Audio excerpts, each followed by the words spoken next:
Hello नमस्कार दोस्तों। आज हम सीखने वाले हैं पीएफएमएस में बल्क पेमेंट कैसे की जाती है और बल्क एक्सेल शीट के साथ पेमेंट कैसे की जाती है। बहुत सारे दोस्तों को प्रॉब्लम आती है बल्क पेमेंट करने में, मगर एक्सेल से भी पेमेंट उनको नहीं हो पाता है। तो मैं आज बताने वाला हूँ कि एक्सेल से आप पेमेंट को कैसे अपने वेंडर्स को दे सकते हैं। सबसे पहले आपको पीएफएमएस में आ जाना है आईडी लॉगिन करके। डाटा ऑपरेटर की आईडी लॉगिन कर लें जिसे आप इनवाइस बनाते हैं, और उसके बाद मास्टर्स में आ जाइए यहाँ पे, और बल्क कस्टमाइजेशन में आके बल्क कस्टमाइजेशन यूजिंग एक्सेल पे आप क्लिक कर दीजिए। उस पर क्लिक करते ही आप यहाँ पे आ जाएंगे। ये होम पेज आपका खुल जाएगा इंटरफेस पेमेंट का, और इसमें आपको सबसे पहले आ जाती है scheme.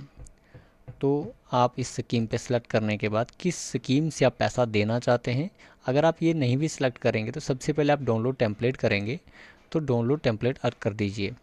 Bulk Excel bulk payment customization e payment कर दीजिए, और सेलेक्ट करने के बाद डाउनलोड टेम्पलेट कर दीजिए। जैसे आपका टेम्पलेट डाउनलोड हो जाएगा तो कुछ इस प्रकार की एक्सेल शीट आपको सामने दिखेगी। सबसे पहले आपको यहाँ ब्लैंक दिखेगा, सिर्फ ऊपर के ही ये चीज़ आपको दिखेगी एक, और दूसरा आपको इंस्ट्रक्शंस भी आ जाएंगी साथ में। कुछ इंस्ट्रक्शंस आपके सामने आ जाएंगी, और ट्रांजैक्शन कोड आपके ये भी दिख जाते हैं। आप इन सभी ट्रांजैक्शन कोड को आप अच्छे से रीड कर लीजिए, ये ट्रांजैक्शन कोड किस चीज़ के होते हैं। तो सबसे पहले बात करेंगे हम शीट की। तो सबसे पहले आप शीट में आ जाएं। ये वेंडर कोड मैंने यूँ ही डाला हुआ है, और सबसे पहले आपको रिसीविंग पार्टी कोड का मतलब होता है जो भी पार्टी आपकी हो, उसे वेंडर हो या बेनिफिशियरी हो, तो उसका एक कोड जनरेट होता है जब आप उसे ऐड करते हैं पीएफएमएस में। तो इस टाइप का ये कोड रहता है, तो इस कोड को यहाँ पे आपको डालना रहता है। उसके बाद रिसीविंग पार्टी का नेम आपको पता ही है, जिस वेंडर को आपने पेमेंट डालना है, जिस मुलाजिम को आपने पैसा डालना है, कोई भी वर्कर हो कोई भी हो, उसका यहाँ पे नेम डाल दीजिए। ट्रांजेक्शन टाइप कोड जो ये रहता है, ये जीपी डालिए। ये जीपी के कोड होता है, ट्रांजैक्शन कोड में आप इसको देख सकते हैं। ट्रांजैक्शन कोड में आप जीपी देखिए, जीपी का मतलब क्या रहता है। जब तक आप जीपी नहीं डालेंगे तो तब तक आपका ये पेमेंट नहीं कटने वाली। ग्रॉस पे होती है ये, ग्रॉस पेमेंट। ये देखिए जीपी ग्रॉस पेमेंट डालिए इसकी, और उसके बाद ट्रांजैक्शन की को आप ब्लैंक छोड़ सकते हैं। कंपोनेंट कोड क्या होता है, कंपोनेंट कोड जिस स्कीम से आप पैसा डालना चाहते हैं, किस स्कीम से आप पैसा डालना चाहते हैं मैं आपको बता रहा हूँ। कंपोनेंट कोड होता क्या है, फ़िलहाल तो यहाँ पे आपको दिया है कि कंपोनेंट कोड क्या है।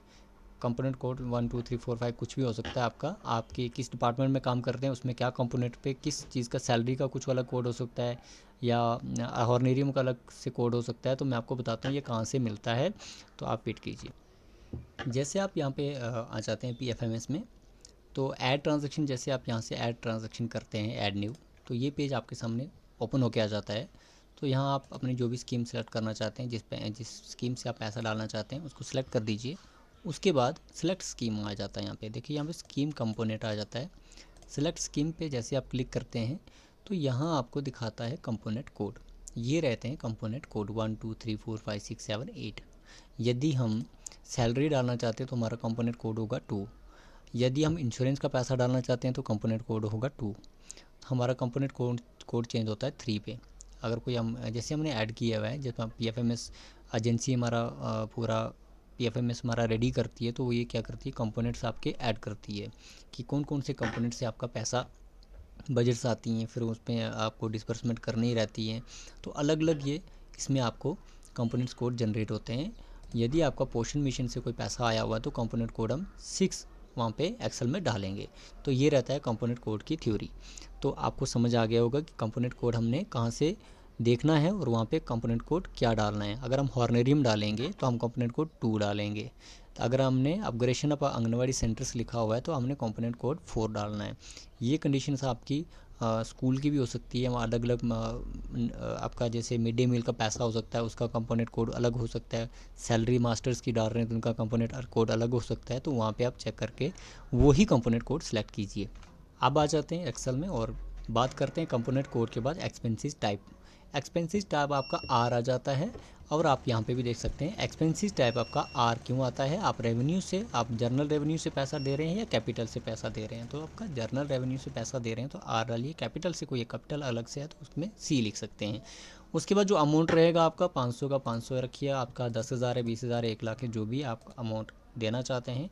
हो सकता है इसमें 1 आदमी भी हो सकता है, 2 आदमी भी हो सकते हैं, 10 आदमी भी हो सकते हैं, डिपेंड करता है कि आप कितने व्यक्तियों को पेमेंट करना चाहते हैं। तो उतनों को जो जो उनकी सैलरी बनती है या ऑर्डिनरियम बनता है या कोई वेंडर पेमेंट बनता है तो उसी हिसाब से वो पेमेंट आप यहाँ पे डाल दीजिए। रिमार्क्स में आप कुछ भी डाल सकते हैं या डेजिग्नेशन डाल सकते हैं, जैसे आप अपने एक्सेल में आसानी जिससे आपको हो जाए कि हाँ जी ये व्यक्ति कौन है, एक नाम के 2 व्यक्ति हैं तो उनको डिफाइन कर सकते हैं कि ये वर्कर कौन सा है या इसकी डेजिग्नेशन क्या है, तो उससे आपको मालूम पड़ जाएगा कि ये थोड़ा डिफाइन करने में आसानी हो जाती है। रिमार्क्स में आप कुछ भी लिखिए, कोई एरर नहीं आने वाला है। बाकी इन सब चीज़ों में अगर आप गलती करेंगे तो एरर आने के चांसेस ज़्यादा रहते हैं। एक्शन टाइप में आप क्या डालेंगे, एक्शन टाइप में आप देख लीजिए। एक्शन टाइप में आपको ये रहा action type, A for addition कर रहे हैं, यू फॉर अपग्रेड कर रहे हैं, डी फॉर डिलीशन कर रहे हैं। ए फॉर का मतलब होता है एडिशन, यानी हम कोई पेमेंट एडिशन करना चाह रहे हैं, पीएफएमएस से हम कोई पेमेंट डालना चाह रहे हैं तो हम इसे ए लिखेंगे, यानी एडिशन कर रहे हैं, पेमेंट को किसी को देना चाह रहे हैं।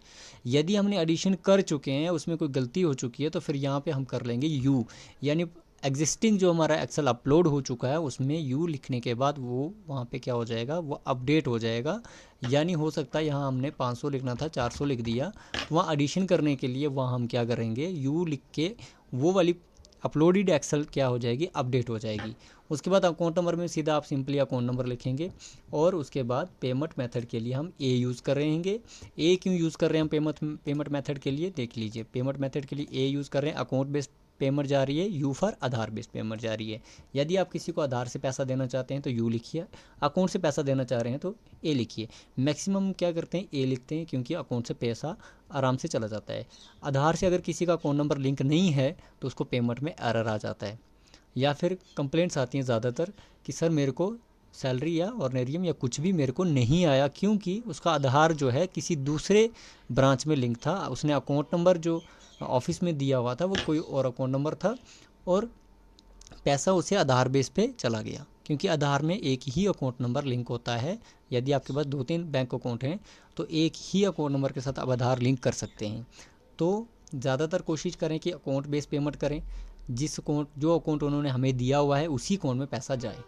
उसके बाद आपके पास ऑप्शन आ जाता है नरेशन फॉर पासबुक, यानी पासबुक में आप क्या लिखवाना चाहते हैं कि ये पैसा आपने किस चीज़ का दिया है। तो हम अपना सैलरी दे रहे हैं तो सैलरी लिख देंगे, ऑर्डिनरियम दे रहे हैं तो ऑर्डिनरियम लिख देंगे, मिड डे मील का पैसा किसी को वेंडर को दुकानदार को दे रहे हैं तो उसको मिड डे मील पेमेंट लिख लीजिए। कुछ भी आप XYZ महीना लिख लीजिए, जो आप दे रहे हैं, जो नरेशन पर पासबुक पे आप क्या लिखवाना चाह रहे हैं तो वो ये हम लिख लेंगे। हम 20 फरवरी का दे रहे हैं तो हम 20 फरवरी लिख लेंगे, 2025, 24, 23 जो भी है वो लिख लेंगे।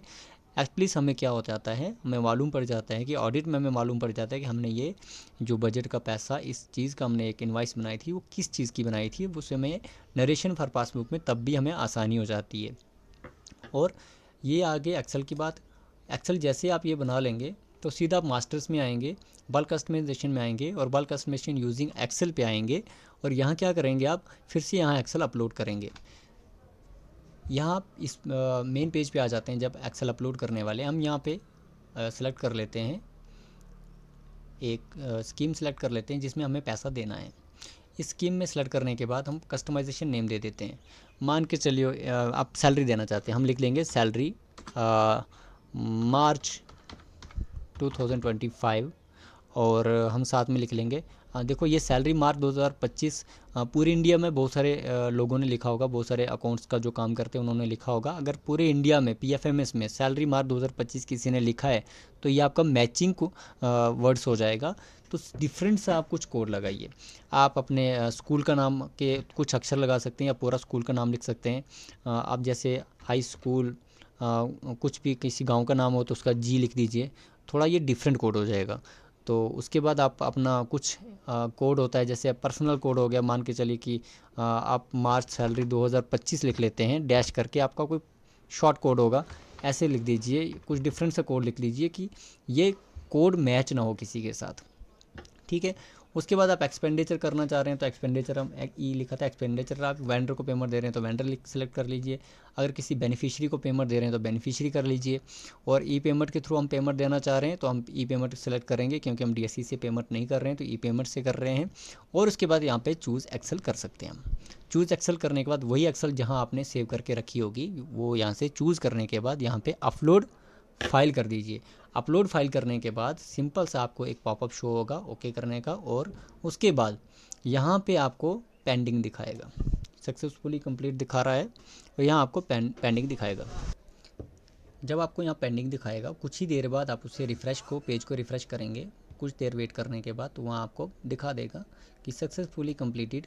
टोटल रिकॉर्ड 108 थे, वैलिड रिकॉर्ड आपका 108 ही निकला, इनवैलिड रिकॉर्ड 0 है। ठीक है, तो कुछ टाइम पहले देख लीजिए, अगर हमने भी अगर कुछ किया होगा यहाँ पे तो 153 रिकॉर्ड था, 122 ठीक निकला, 31 गलत निकला। तो कहीं ना कहीं एक्सेल में आप गलती करते हैं जो आपको ये इनवैलिड रिकॉर्ड दिखाता है। और जैसे आप वैलिडेशन एरर पे जाएंगे तो वहाँ पे आपको दिखा देगा कि आपने गलती कहाँ क्या की थी। उस गलती को ठीक करने के बाद दोबारा आप एक्सेल को अपलोड कर लीजिए, और उसके बाद आपको ये सक्सेसफुली कंप्लीटेड दिखाएगा। और उसके बाद ये जो आपका नेम है, आपने जो यहाँ पे नेम दिया हुआ है कुछ भी जैसे हमने कोड लिखा हुआ है तो इसी कोड में आपको पेमेंट करना है। फिर यहाँ पे एक्सपेंडिचर में जाके ऐड एक्सपेंडिचर करके, जैसे आप ऐड एक्सपेंडिचर में आ जाते हैं तो यहाँ अपना सोर्स कोड जो भी आपका स्कीम है उसको सेलेक्ट कर दीजिए। हमने इसमें बल्क पेमेंट को ऐड किया था, हम इसमें सेलेक्ट कर देते हैं। और इसके बाद यहाँ आने के बाद यहाँ हमारा ये लास्ट वाला है तो हम इसको सेलेक्ट कर लेंगे। जैसे ही सेलेक्ट करने के बाद यहाँ पे हम बाकी का पेमेंट डाल सकते हैं। तो यहाँ पे कुछ नहीं करना है, यहाँ वही वाला अमाउंट डालना आपने जो एक्सेल में आपको टोटल आ रहा था। यहाँ अमाउंट डालिए, जनरेशन डालिए कि कौन सा किस चीज़ का पैसा है, और ये वाली वही स्कीम है जो आपने 06 वाला सेलेक्ट कर लीजिए जो वहाँ पे था। रेवेन्यू आर फॉर रेवेन्यू हमने सेलेक्ट किया था, वहाँ पे 100% करना चाहते हैं पेमेंट तो 100% अमाउंट आ जाएगा। ऐड करने के बाद बाकी सेम प्रोसेस है जो आप नॉर्मल पेमेंट करते हैं, और इसे सबमिट कर दीजिए और अप्रूवल आईडी से इसे अप्रूव कर दीजिए। तो ये था एक्सेल में आप पेमेंट कैसे डाल सकते हैं। तो ये वो वाला वीडियो, अगर आप में इसमें कोई भी अगर आपको लगता है कि कहीं आपको एरर आ रहा हो या कहीं आपको समझ में नहीं आ रहा हो या आपको कुछ चीज़ बीच में छूट चुकी हो तो आप मुझे कमेंट कर दीजिए, मैं आपको बता दूंगा।